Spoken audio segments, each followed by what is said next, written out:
Joining me now is the best-selling author of groundbreaking works, including The Strange Death of Europe and The Madness of Crowds. And he's also the associate editor of The Spectator, Douglas Murray. Douglas, let's start with Joe Biden, who had another fall today. The 80-year-old had a heavy fall at a graduation ceremony for the US Air Force Academy in Colorado. And his problems don't end with his obvious cognitive and physical decline. You've written in the UK Telegraph about Joe Biden's Democrats being talentless, extreme, and about to face a reckoning. Tell me about this. Well, that's right, Rita. You and I have discussed before the very odd gerontocracy that exists in American politics. If you look at both sides of the aisle, you have Donald Trump, who will be approaching his 80s if he was to get re-election. You have Biden, who's already there and would be in his mid-80s by the time of a second term. You have all these senior figures in the Senate on both sides of the aisle.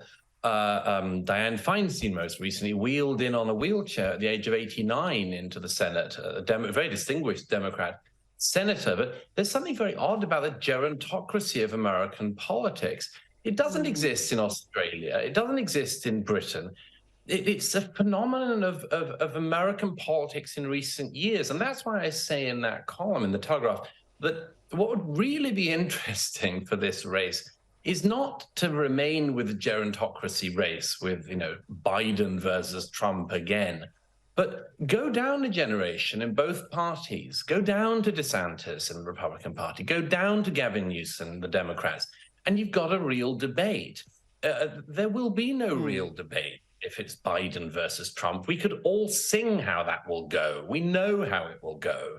But DeSantis and Newsom, that's a real race. And it's the race I think that America needs. America needs to get off the 80-something bandwagon and onto a discussion among people who have run states, who are capable of that and can run on their record.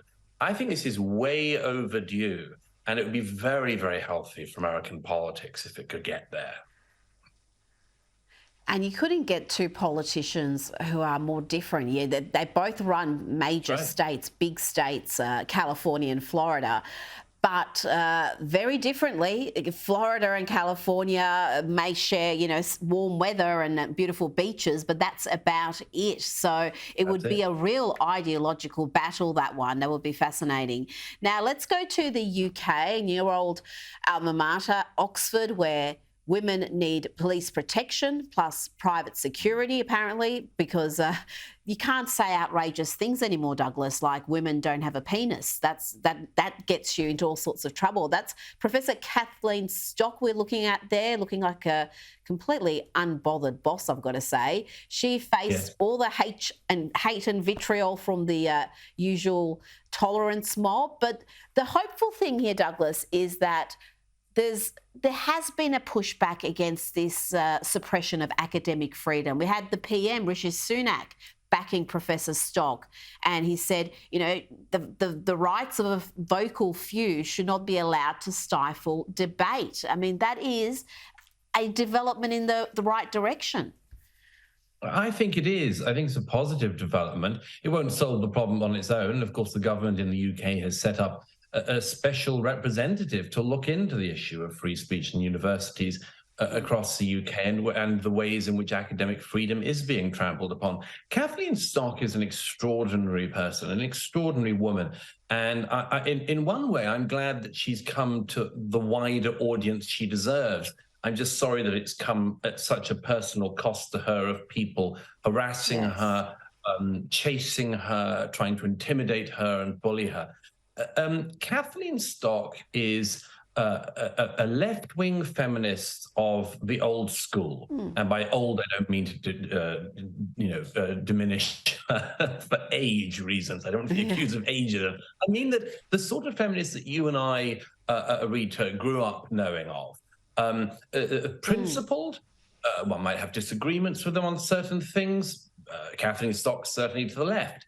But the point is arguing things from principle and from fact and from evidence and reason. And given that, because people like her, another example obviously would be Germaine Greer of an older generation, but because people like Kathleen Stock stuck to their guns about empiricism and facts and Enlightenment values and not going along with just whatever you're told to go along with, she has ended up being defamed, demonized to a quite extraordinary extent. She was chased out of the university that she taught in, and she was invited to go to Oxford. And she had to go, as you say, with protection around her and police holding back mobs in the street outside. I thought it was a great thing that the Oxford Union agreed to have her, invited her, and so on. But I think it's a great shame on the wider society that Kathleen Stock should have been demonized and singled out in this way. And I just want to make one other point, Rita, if I may, which I think is so important, is what Kathleen Stock says is what many others of us have said in recent years. But it is noticeable that the activists in the name of, social justice and much more keep going for the women. And I think this has to be understood. There is a misogynistic anti-woman movement going on here. They are trying to take out Kathleen Stock. J.K. Rowling, who everyone knows about, has said the same things as a male author like Irvine Welsh. It is not Irvine Welsh that people have been trying to destroy. It is J.K. Rowling. It is not me that has to face down mobs like this when I speak at Oxford. It's Kathleen Stock. I think we have to recognize there is a very anti-woman movement. There's a sort of women stay in your place, don't say what you think movement. And I think it should be called out. Absolutely. It's this new age misogyny which is acceptable among the woke brigade. And the remarkable thing is that what Professor Stock says, 80-90% of the population would agree with. These are very much mainstream views about we shouldn't have male bodies in women's prisons. We shouldn't have children who are too young to understand their decisions have irreversible treatments they may desperately regret in a few years. I mean, these are not radical ideas that she's putting forward. Now, the deplorable state of academia might explain these findings. Look at this research where 3,000 Americans were asked, how much do you agree that prior to the arrival of the European settlers, Native Americans, Indigenous tribes, lived in peace and harmony? Well, the majority of every educational level agreed with that statement to some extent. And what's worse is that we're becoming progressively dumber according to these results. Around 70% of Zoomers agreed that prior to European settlement, Indigenous tribes lived in harmony, compared to about 40% for boomers. Douglas, I know you love schooling the ignorant. I mean, this ignorance is profound here. It is ignorant. I have to say, it is not surprising. If you look at the state of education in all of our countries at the moment, particularly in America, it has to be said, the basic levels of educational attainment are absolutely woeful. You and I have talked about this once before, Rita, but there are cities, major cities in America where, you get 7% of students leaving school with a reading ability or a basic ability at math. So, of course, they're not being taught anything very accurate or at all about history. It is just something they glean from the popular culture. And I think that is one of the explanations for this sort of result. The other thing that has to be said is that, of course, it is also this sort of, people like to use this term white savior, but there's a sort of flip side of that. There's a kind of complex that nothing can go wrong in the world unless the white Westerner made it so. It's a fascinating thing. People can't go wrong on their own. They can have no barbarism unless we were to bring it to them in some form from Western countries. And it's a profound misreading of history. It is one that has, funnily enough, existed for some centuries. And it is totally provably wrong. In fact, one of the people who passed this poll around this week, the distinguished left-wing thinker, Steven Pinker, himself managed to, 20 years ago in his book, The Blank Slate, show what an absolute nonsense this sort of thinking is. In fact, as the data shows, as he showed in that book, if you take the number of men who died in conflict in Europe in the 20th century, that is, in Europe's worst century, the world of the two world wars, if you take the 20th century in Europe, you still have fewer per capita male deaths in conflict than in the indigenous societies that are being talked about here, in particular in North and Central America. So I'm afraid that there is just this extraordinary indulgence of ignorance in our time, where young people have been taught that nothing can go wrong unless it has been done by the Western man. And I think, apart from anything else, it's done a great disservice simply to history. It is so important that we actually understand the complexity of history, that there are no angels in history, that there is no angelic society, there is no Edenic society that has simply been mucked up by the arrival of outsiders. All societies in history have pillaged and conquered and much, much more. But, you know, unfortunately, a generation brought up on a sort of Hollywoodized version of history where they have to always be the guilty party and everyone else the innocent is, I'm afraid, reflected in the results of a poll like this one. Absolutely, and I think that ignorance is not limited to North America. You would find it right here in Australia as well. And finally, this story, Phillip Schofield, I don't even know who this guy is really. He's a absolute obsession in the UK. British TV presenter speaking for the first time about his affair with a much younger colleague, revealing he is utterly broken and ashamed.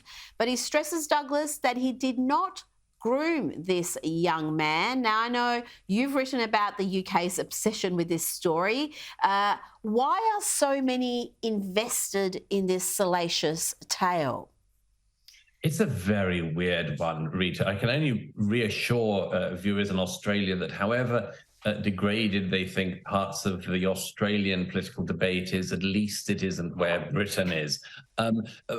I thought that things couldn't get worse than the obsession over Suella Braverman, the Home Secretary's being sent to a speed test course. That ripped through British politics for weeks.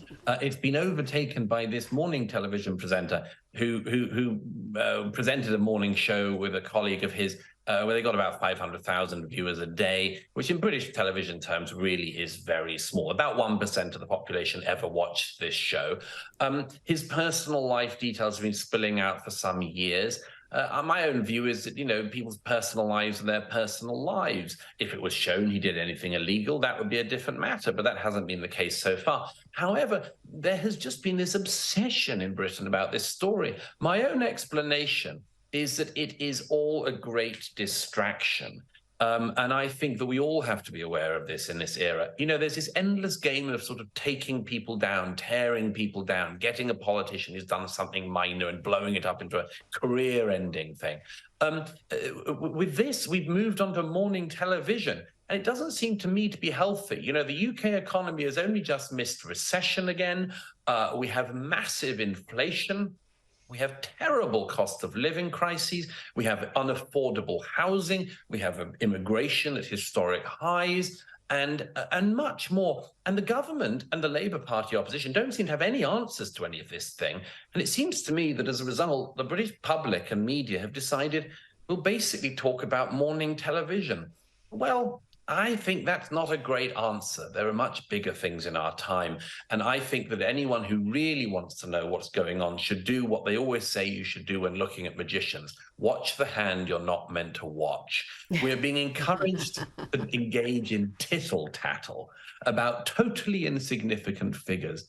And I think that the much bigger issues of our day are at risk of just gliding by our notice. And I hope they don't. Douglas Murray, thank you so much for joining me tonight. Great pleasure as always.